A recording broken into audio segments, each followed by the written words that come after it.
안녕하십니까. 변방의 북소리 한민호 TV입니다. 오늘은 공산주의를 탄압하는 중국공산당이라는 제목으로 중국공산당의 정체를 적나라하게 밝혀보겠습니다. 2019년도 1월자 연합뉴스 기사인데요. 중국 당국이 노조 결성을 추진하는 인사들에게 고강도 탄압을 가하고 있다라는 기사입니다. 신기하잖아요. 이 공산주의를 숭상하는 나라, 게다가 이 노동자들의 천국이라고 얘기하는 중국에서 중국 공산당이 노조를 결성하려는 사람들을 아주 강하게 탄압을 한다. 노동자 농민 중심의 사회주의 국가를 표방하는 중국에서 노동조합 결성이나 또는 파업을 지지했다는 이유로 노동운동가와 대학생들을 탄압하는 일이 잇따르고 있다라는 기사입니다. 잇따르고 있다. 한두 번이 아니란 얘기죠. 그럼 중국에는 노조가 없나? 있습니다. 우리나라에 노동조합이 있듯이 중국에도 노조가 있다. 중국에서 노조는 공회라고 부른다라는 거죠. 중국에서 유일하게 승인된 전국적 노동조합 조직이 중화전국총공회이며 그 산하에 각 지역별로 또 기업별로 공회 노동조합이 존재합니다. 이건 2019년도 3월자 한겨레 신문인데 아주 재미있는 기사입니다. 노조를 만들다가 구금 중인 노동자들이 있다라고 우리나라 민주노총에서 이 중국 대사관 앞에서 이 사진입니다. 중국 대사관 앞에서 우리 민주노총이 이 중국 공산당에 대해서 이 항의 시위를 하고 있는 장면입니다. 민주노총의 설명을 보면은 지난해 즉 2018년 7월에 중국 광둥성 선전시 중국 전체에서 제일 핫한 도시죠. IT 산업이 발달해 있는 그 선전시에 있는 제이식 테크놀로지라는 기업에서 일하던 4명의 중국인 노동자가 노조를 만들었다는 이유로 해고 나온 뒤 형사 기소돼서 구금당했다.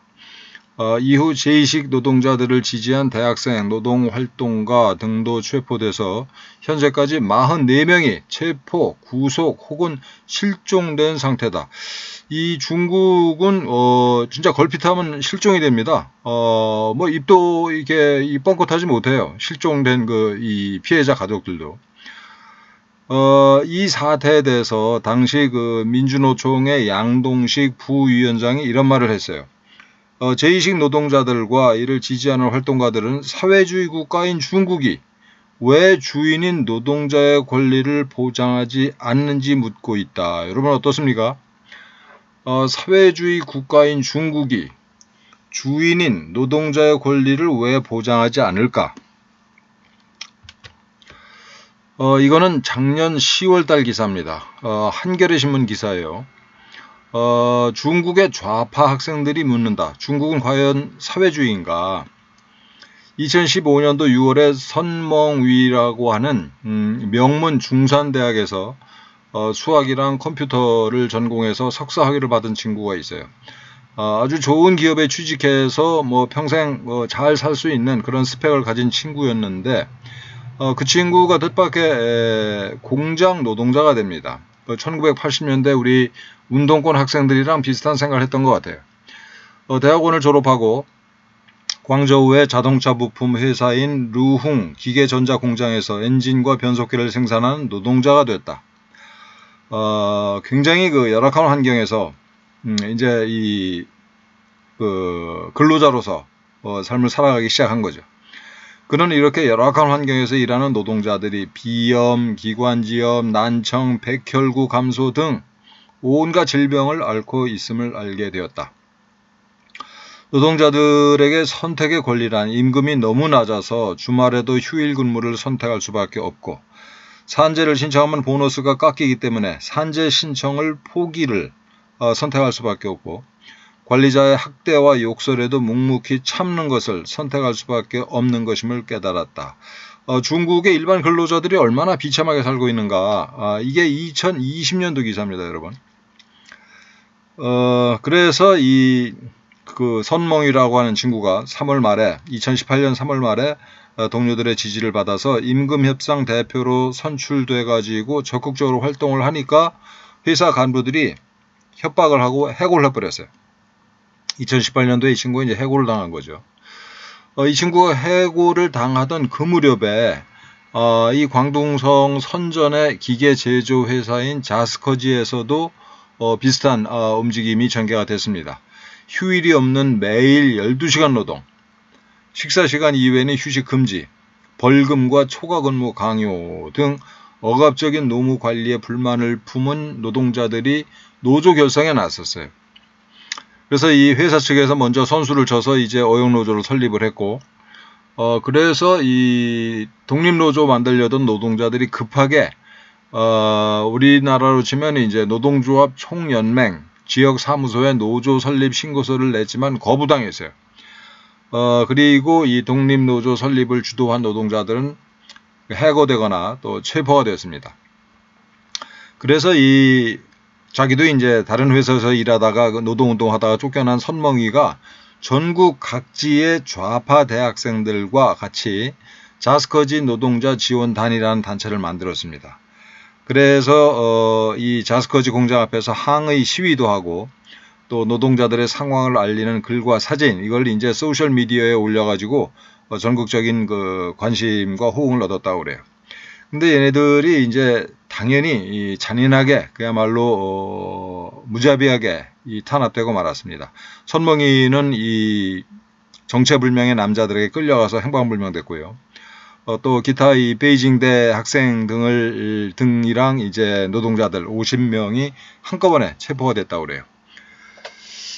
이걸 시작으로 중국 공산당 당국은 2018년 말부터 2019년 초까지 전국 각지에서 좌파 학생 조직과 우파 학생 조직이 아닙니다. 좌파 학생 조직과 노동운동 조직의 뿌리 뽑기에 나섰다. 2018년 11월 자스커지 지원 활동에 나섰던 학생들이 관련된 베이징대, 인민대, 난징대, 명문대학교죠 다. 이런 주요 대학에서 마르크스주의 학습 조직들의 등록이 금지됐다. 여러분, 자유민주주의를 학습하는 그런 그 학생 조직이 이 탄압을 받은 게 아니라 마르크스주의를 공부하던 그 학생들이 탄압을 받았어요. 체포가 되고. 아까 말씀드린 선멍이, 외신 이런 친구들은 여전히 행방을 알 수가 없다라고 합니다. 고작 50명의 대학생이 노조를 결성하려다가 해고된 노동자들을 지원한 이 작은 사건인데 왜 중국 공산당은 이렇게 무자비하게 탄압을 했을까요? 그 이유는 이따 정리해서 말씀드리겠습니다만 그 중에 하나가 이 농민공 문제입니다. 농민공은 이제 농촌 출신으로서 그 도시에서 노동자 생활을 하는 그 근로자들을 농민공이라고 하는데 이 친구들은 그 자기가 일을 하고 살고 있는 도시에서 그 도시 주민 취급을 못 받아요. 죽어랄지 애를 낳아도 그 애가 그 도시에 있는 학교에 공립학교에 입학을 못 합니다. 이 투명인간 취급을 받는 거예요.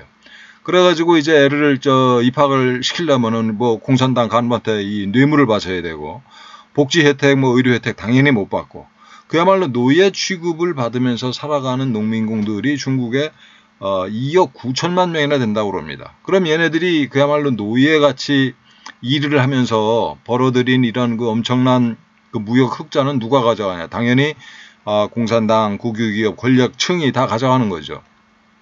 중국이 이런 나라입니다, 여러분. 그러다 보니까 이제 특히 중국 남부에서는 그 홍콩 시민단체 지원을 받아서 이제 노동운동 조직들이 많이 생겼다고 그래요. 그래서 그 중국의 심각한 빈부격차로 따지면 중국이 세계 최고가 아닐까 이렇게 생각을 합니다. 사실은 생각이 아니라 확신을 합니다. 저는. 그리고 상상할 수 없는 부패, 우리가 상상할 수 없는 부패가 얘들은 전개가 되고 있어요. 얼마 전에 그 중국에 이 홍수가 났는데 어느 도시에서 그 시신들의 이제 이 안구가 없는 시신들이 많이 발견됐다는 거 아니에요? 무시무시한 나라죠.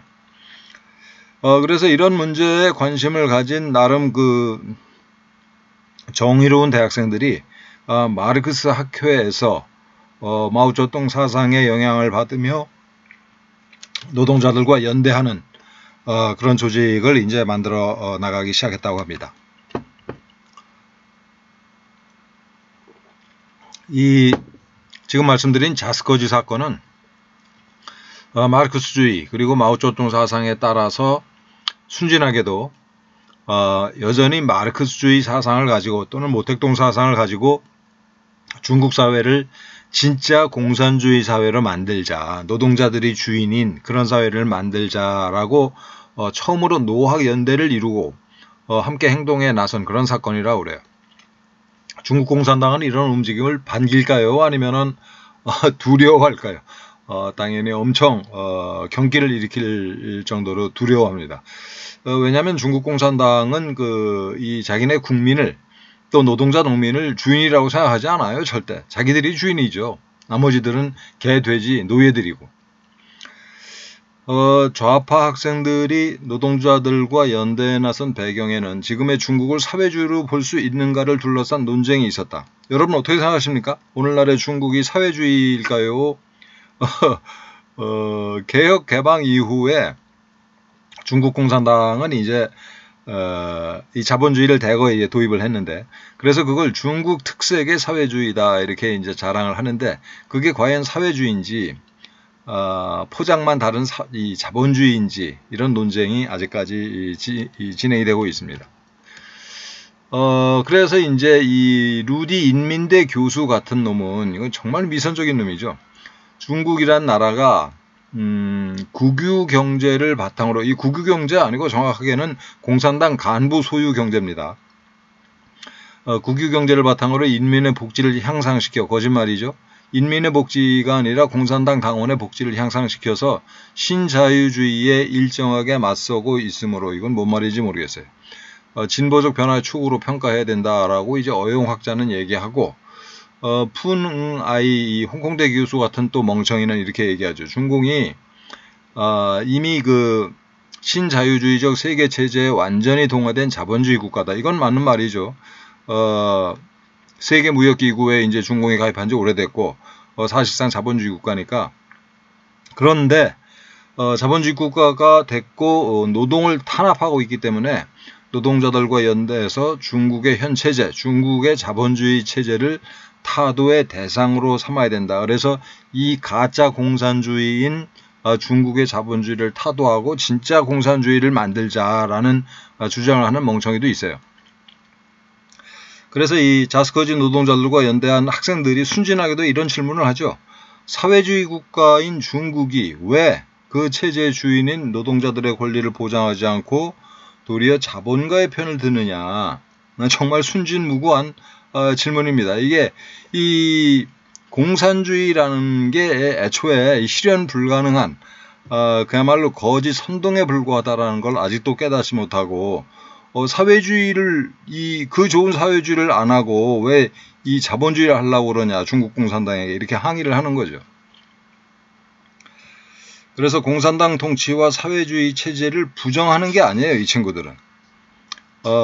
이 공산당 통치, 제대로 된 공산주의를 해보자라는 겁니다.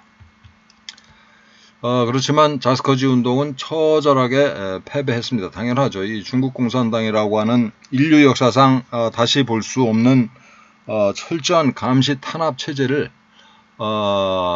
그야말로 뭐 몇십 명이 이렇게 돌파할 수가 없는 거죠. 그래서 이들의 활동을 실마리 삼아서 이걸 실마리로 삼아서 단서로 삼아서 당국은 온갖 어려움을 뚫고 성장한 노동운동과 학생운동의 주요 인물 또 조직들을 괴멸시켰습니다. 이 운동에 참여한 노동자들 그리고 학생들의 이상주의, 희생정신, 이것만은 뭐 인정할 수 있다고 생각을 해요. 그런데 얘네들이 근본적으로 마르크스주의 사상 또 모택동 노선을 내세웠기 때문에 자유주의 세력과는 연대할 수 없는 거죠. 거듭 말씀드립니다만 이 중국에서 이 노동운동을 지원하는 대학생들이랄지 혹은 뭐 노동운동을 벌이는 친구들이 이 공산주의 시스템 자체가 잘못된 거다. 이 공산주의 일당 독재를 무너뜨려야 된다. 이런 생각을 한 게 아니고 이게 이 올바른 사회주의, 공산주의가 있는데, 할 수 있는데 중국 공산당이 그걸 안 하고 있다라고 엉뚱하게 이렇게 이 방향을 잡았기 때문에 애초에 한계가 있는 운동인 거죠. 중국 공산당은 여전히 시진핑 사상은 현대 중국의 마르크스주의며, 이거 거짓말이죠. 정말 이 참 웃기는 위선입니다. 21세기 마르크스주의의 새로운 발전이다라고 강조한다.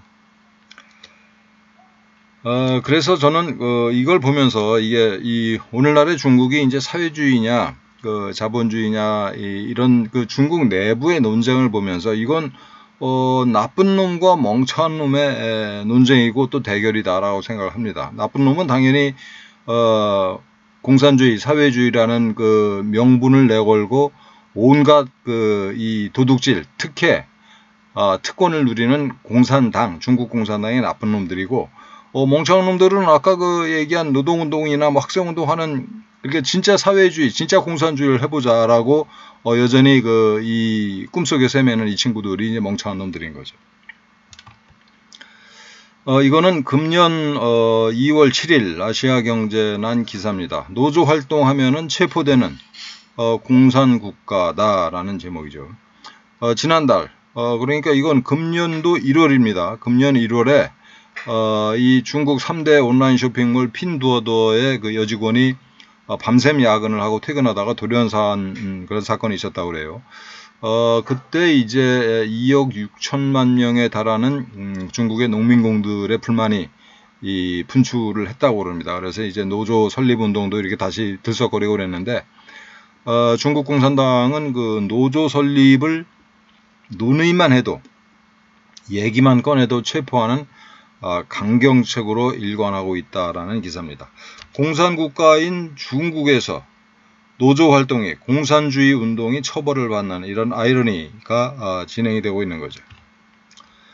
중국 IT 업계의 밤샘 노동, 노예 노동은 이거 정말 심각한 모양입니다. 저도 이번에 이 방송 준비하면서 알게 된 사실인데, 정말 밤잠 못 자고 열악한 그 노동 환경 속에서 그야말로 이 노예적인 노동을 강요당하고 있는데, 기업들의 살인적인 근무 요구가 이어지고 있음에도 중국 정부는 기업을 견제하는 게 아니라, 기업을 견제할 리가 없죠. 이 기업 주인이 사실은 중국 공산당 간부들인데, 근로 환경을 개선하는 역할을 도외시하고 있다. 중국에서 자본가들은 다 공산당 당원들입니다, 여러분.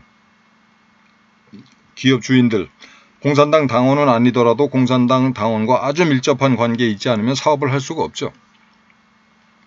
중국에도 이 국가가 공인한 노동조합, 즉 공회가 존재하지만, 이 조직은 기업가들과 결탁해서 노조를 설립하거나 노동쟁의를 준비하는 노동자들을 감시하고 당국에 고발하는 노동자 감시기구죠. 중국에서 노동조합, 이 유일한 합법 노동조합이라는 게 노동자 감시기구입니다. 그래서 이 공산국가인 중국의 아이러니는 이 노동운동을 탄압하는 데서 더 나아가서 마르크스주의를 공부하는 대학생들을 감시 처벌합니다. 게다가 중국의 국부인 마오쩌둥의 모택동 사상을 연구하고 실천한다는 애들도 처벌을 받고 있어요.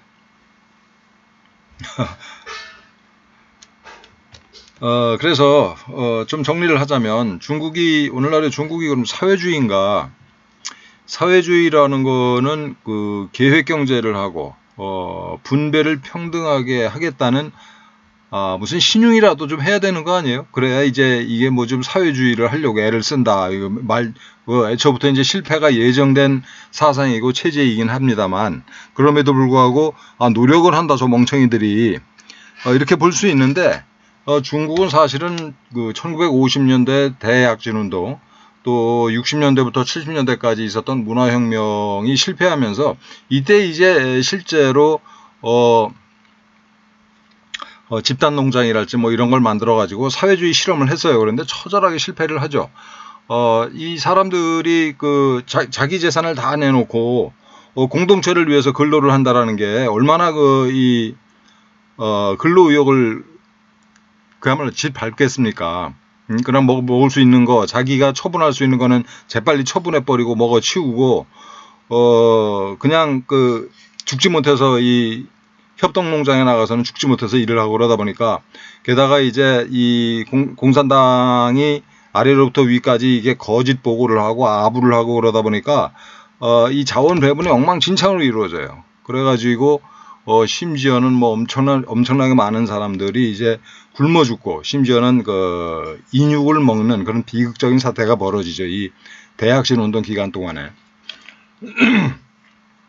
그래서 이걸 거치면서 중국 공산당 이 고위층이 이제 깨닫게 돼, 공산주의 안 되겠다, 불가능하다. 그래서 마침 70년대 후반에 이제 그 모택동이 죽으면서 등소평이, 실용주의자 등소평이 이 권력을 잡아요. 그래서 내세우는 게 이제 흑묘백묘론이죠.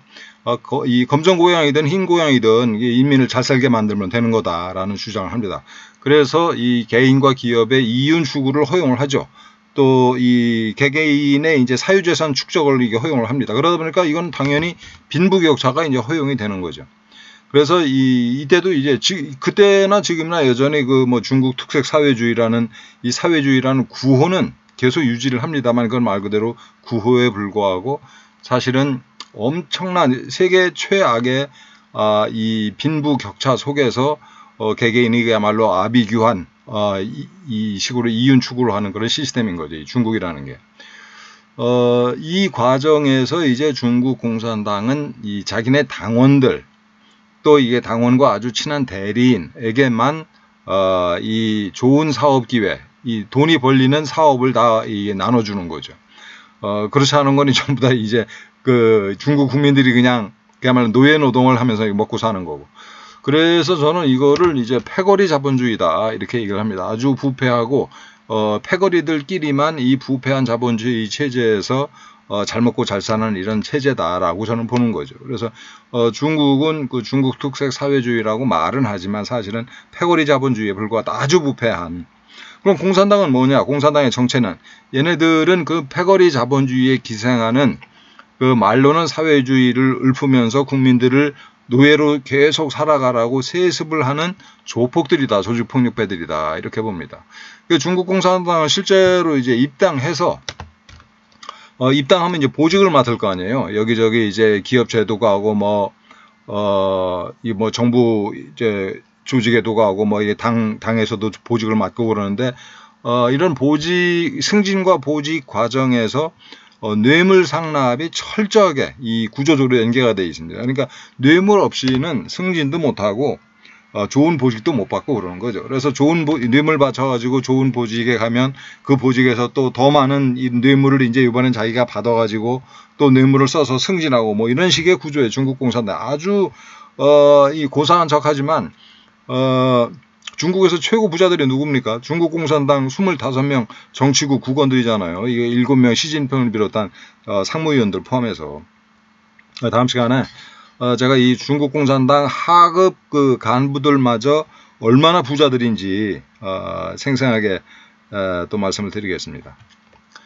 중국이 이제 중산층이 4억이다 이런 얘기를 태연하게 하는 멍청이들이 있는데 리커창 총리가 얘기를 했죠. 월 소득 1,000위안, 우리 돈으로 17만 5천 원 전후밖에 못 받는 사람들이 6억이나 돼요. 그리고 베이징 사범대학 소득분배 연구팀의 연구에 따르면 월 소득 이제 2,000위안, 우리 돈으로 월 35만 원 더 못 받는 사람들이 9억 6,300만 명이다. 그러니까 이 월 소득 100만 우리 돈으로 월 소득 100만 원 간신히 받는 사람들이 몇이 될까요? 저는 12억 정도 된다고 봐요. 그럼 이제 14억에서 한 2억 정도 남는 건데, 그 1억이 이제 그 월 소득 한 100만 원에서 이게 우리 돈으로 한 4,500만 원 정도 받는 사람들이 한 1억 되고, 우리가 생각하는 개념의 중산층은 1억 명에 불과하다라는 겁니다. 중산층 4억 명의 존재는 뭐냐? 이게 중산층의 정의가 그 중위소득의 75% 내지 200%를 받는 사람들이라고 이게 이제 경제학적으로 정의가 되는데, 중위소득이 정확하게 얼마인지는 제가 자료를 못 찾았습니다. 어쨌든, 아까도 말씀드린 것처럼 한 200만 원 내외 된다고 치고, 그래서 이게 중산층 4억 중에서 3억 정도는 겨우 그 정도다. 우리가 생각하는 그런 중산층이 아니다라는 거죠. 그러면 우리가 생각하는 중산층은 약 1억 명 된다라고 저는 생각을 해요. 그런데 이 1억 명이 뭐랑 일치하는 숫자냐면은 공산당 당원들이랑 정확하게 일치하는 숫자입니다. 이게 중국 공산당 당원들이 9,514만 8천 명이라고 그래요. 그 얘네들이 부를 독점하고 나머지는 그야말로 노예 노동을 하면서 공산당 당원들을 벌어먹이는 그런 아주 더러운 체제가 중국이란 나라인 거죠. 그럼 중국 공산당이 노조를 탄압할 수밖에 없는 이유가 있는 거죠. 다 나오는 거죠. 이 중국이란 나라가 워낙 빈부격차가 심하고 부패가 심하고 극악한 독재를 하는 나라이기 때문에 불만이 여기저기 그야말로 부글부글 끓고 있는데 이게 만약에 이 독립노조를 허용을 하면은 이 불만이 조직화가 되잖아요. 조직화가 되면 일단 독재를 못하는 겁니다. 그래서 이 중국은 다음에 한번 제가 다시 얘기를 하겠습니다만은 그 잠재적인 위협이 될 수 있는 모든 조직에 대해서는 철저하게 탄압을 합니다. 그게 기독교가 됐든 불교가 됐든 이슬람교가 됐든 또 파룬궁이 됐든 심지어는 뭐 다단계 판매 회사가 됐든 하여튼 일당 독재에 도전할 가능성이 있다, 조금이라도 있다고 판단되는 모든 조직에 대해서는 탄압을 합니다. 중국 공산당은. 뭐 그런 게 있고 또 하나는 뭐 중국이란 나라가 중국 경제 자체가 조립 가공 노동을 기반으로 한 저가 제품을 수출해서 이 먹고 사는 나라잖아요. 기본적으로. 그런데 이제 이 노조 운동을 이거 허용을 하게 되면은 이게 이 중국 경제 경쟁력 자체가 흔들려요. 이게 저임금 노동을 이제 더 이상 유지를 못하면은 중국이 수출 경쟁력을 상실하게 되는 거죠. 중국 공산당이 1억 명에 달하는 중국 공산당이 먹고 살 수 있는 먹거리가 없어지는 결과가 되는 거죠. 그러니까. 그래서 중국의 주인은 누구인가? 뭐 지금 말씀드렸습니다만은 당연히 중국 공산당입니다. 중국 공산당의 정체는 뭐냐? 패거리 자본주의, 부패한 패거리 자본주의 위에 기생하는 아주 조폭들이다. 조폭들인데 이게 14억의 인구 중에서 똑똑한 애들을 추려내서 걔들로 이렇게 이 당을 계속 충원해 나가요.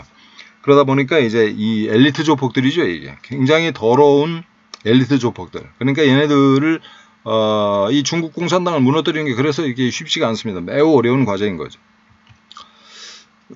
자, 여러분 그 천멸중공, 중국 공산당은 망합니다. 이렇게 이 외부적으로 이제 망할 수밖에 없는 조건이 이미 충분히 성숙이 됐고 내부적으로도 이렇게 약점이 많은 나라예요. 중국이라는 나라가. 그래서 반드시 망하는데 문제는 중국 공산당이 무너지는 과정에서 그리고 무너지고 나서 우리가 피해를 보지 않고 어떻게 이 대한민국이 한 단계 더 도약을 할 수 있을 것인가, 어떻게 해야 되나 이 대한민국은, 이런 고민을 하게 되는 밤입니다. 예, 오늘은 이걸로 마치고 다음에 이어서 말씀드리겠습니다. 감사합니다.